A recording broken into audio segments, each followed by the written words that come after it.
Attorney General Jeff Sessions told a gathering of immigration judges in Washington today that immigrants are abusing the asylum law, and he wants to change that. Pat Poblete in our Washington bureau has more on the Attorney General's announcement and the reaction to it. Now, Sessions told those immigration judges that the current asylum system creates powerful incentives for immigrants to come here and to claim asylum, but he says that a vast majority of those claims are not valid.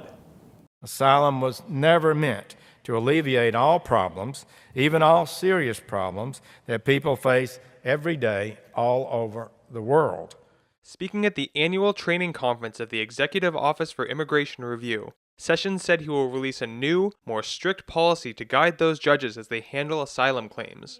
He also promised to send 35 prosecutors and 18 immigration judges to the border to expedite asylum review. That drew sharp criticism from Lee Gallant, deputy director of the ACLU's Immigrants' Rights Project. We don't think it is necessary. We don't think that they should be prosecuting asylum seekers or criminalizing immigration law, and especially when it results in the separation of little kids from their parents. Sessions, the Department of Justice, and Immigration and Customs Enforcement have come under fire recently for a zero-tolerance policy that separates children from their parents at the border.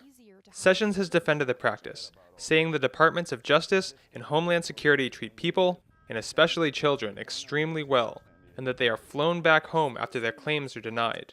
But Astrid Dominguez, director of the ACLU's Border Rights Center, calls that policy inhumane.